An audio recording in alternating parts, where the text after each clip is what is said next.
ಮಾಜಿ ಮುಖ್ಯಮಂತ್ರಿಗಳಂತ ಮಾನ್ಯ ಎಸ್.ಎಂ. ಕೃಷ್ಣ ಅವರು ನಮ್ಮನ್ನು ಅಗಲಿದ್ದು ಭಾಳ ದೊಡ್ಡ ಒಂದು ಆಘಾತವನ್ನು ನಮ್ಮೆಲ್ಲರಿಗೆ ತಂದಿದೆ. ಅವನು ಭಾಳ ಹತ್ತಿರದಿಂದ ನಾನು ನೋಡಿದ್ದೇನೆ. ಎಸ್.ಎಂ. ಕೃಷ್ಣ ಅವರು ಮುಖ್ಯಮಂತ್ರಿಯಾಗಿ ಕೆಲಸ ಮಾಡುವಂಥ ಸಂದರ್ಭದಲ್ಲಿ ನಾನು ಪ್ರತಿಪಕ್ಷದ ನಾಯಕನಾಗಿ ಕೆಲಸ ಮಾಡ್ತಾಯಿದ್ದೆ. ಹೀಗಾಗಿ ಅವರ ಒಂದು ಆಡಳಿತ ವ್ಯವಸ್ಥೆ ಮತ್ತು ಅವರ ಒಂದು ವಿಷನರಿ ನನ್ನ ಕಣ್ಮುಂದೆ ಇದೆ. ಸಾಕಷ್ಟು ವಿಚಾರಗಳಲ್ಲಿ ಅವ್ರ ಸರ್ಕಾರವನ್ನು ಟೀಕೆ ಮಾಡ್ತಾಯಿದ್ರು ಸಹಿತ ಎಲ್ಲ ಹಂತದಲ್ಲಿ ಭಾಳ ತಾಳ್ಮೆಯಿಂದ ಇವತ್ತೇನು ನಾವು ನೋಡ್ತಾ ಇದ್ದಲ್ಲ, ಇವತ್ತು ಪಾರ್ಲಿಮೆಂಟ್ ಇರ್ಬೋದು, ಅಸೆಂಬ್ಲಿ ಇರ್ಬೋದು, ಭಾಳ ಗೊಂದಲದಲ್ಲಿ ನಡೀತಾ ಇದ್ದಾವೆ. ಸರಿಯಾಗಿ ಡಿಬೇಟುಗಳು ಆಗ್ತಾ ಇಲ್ಲ, ಚರ್ಚೆಗಳು ಅವಕಾಶ ಇಲ್ಲ. ಆದರೆ ಆ ಸಂದರ್ಭದಲ್ಲಿ ಅವರು ಮುಖ್ಯಮಂತ್ರಿ ಇದ್ದಂಥ ಸಂದರ್ಭದಲ್ಲಿ ನಾನು ಪ್ರತಿಪಕ್ಷ ನಾಯಕನಿದ್ದಾಗ ಸಾಕಷ್ಟು ಹೋರಾಟ ನಾವೆಲ್ಲ ಮಾಡಿದಾಗೂ ಸಹಿತ ಯಾವುದೇ ವಿಚಾರಗಳನ್ನು ಡಿಬೇಟ್ ಮಾಡಲಿಕ್ಕೆ ಅವಕಾಶ ಕೊಡ್ತಿದ್ರು. ಒಳ್ಳೆ ರೀತಿಯಿಂದ ಪರಿಣಾಮಕಾರಿಯಂಥ ಡಿಬೇಟ್ಗಳು ನಡೀತಾ ಇದ್ವು. ಅದಕ್ಕೆ ಭಾಳ ತಾಳ್ಮೆಯಿಂದ ಉತ್ತರ ಕೊಡ್ತಿದ್ರು.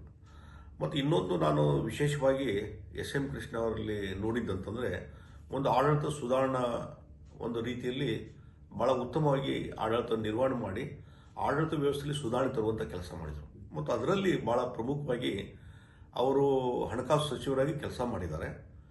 ಅದರಲ್ಲಿ ಆ ಬಜೆಟ್ ಯಾವ ರೀತಿ ಇರಬೇಕು ಮತ್ತು ನಮ್ಮ ಆರ್ಥಿಕ ಶಿಸ್ತನ್ನು ಯಾವ ರೀತಿ ಕಾಪಾಡಿಕೊಂಡು ಹೋಗಬೇಕು ಅನ್ನುವಂಥ ರೀತಿಯಲ್ಲಿ ಚಿಂತನೆ ಮತ್ತು ಅದನ್ನು ಬೇರೆ ಬೇರೆ ಕಾನೂನುಗಳ ಮುಖಾಂತರ ಅದನ್ನ ಇಂಪ್ಲಿಮೆಂಟ್ ಮಾಡಿದ್ದು.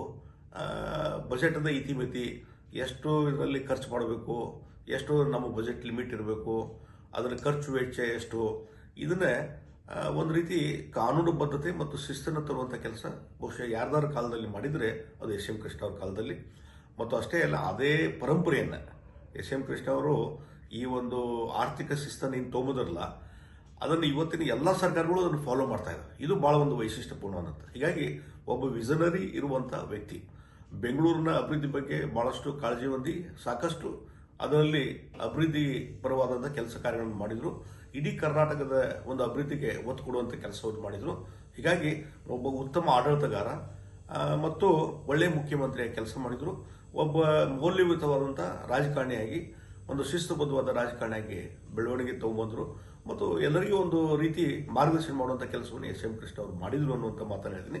ಹೀಗಾಗಿ ಅವರ ಅಗಲಿಕೆ ರಾಜಕೀಯ ರಂಗಕ್ಕೆ ಒಂದು ದೊಡ್ಡ ನಷ್ಟ ಅನ್ನುವಂಥ ಮಾತನ್ನು ಈ ಸಂದರ್ಭದಲ್ಲಿ ಹೇಳ್ತೀನಿ. ಮಾನ್ಯ ಎಸ್.ಎಂ. ಕೃಷ್ಣ ಅವರ ಇವತ್ತು ಅಗಲಿಕೆಯ ದುಃಖವನ್ನು ಮೂಡಿಸುವಂಥ ಇವತ್ತು ಶಕ್ತಿ ಆ ಕುಟುಂಬಕ್ಕೆ ಸಿಗಲಿ ಅಂತೇಳಿ ದೇವರಲ್ಲಿ ನಾನು ಪ್ರಾರ್ಥನೆ ಮಾಡ್ತೀನಿ. ಮತ್ತು ಎಸ್.ಎಂ. ಕೃಷ್ಣ ಅವರ ಆತ್ಮಕ್ಕೆ ಶಾಂತಿಯನ್ನು ನಾನು ಕೊಡ್ತಾ ಇದ್ದೀನಿ.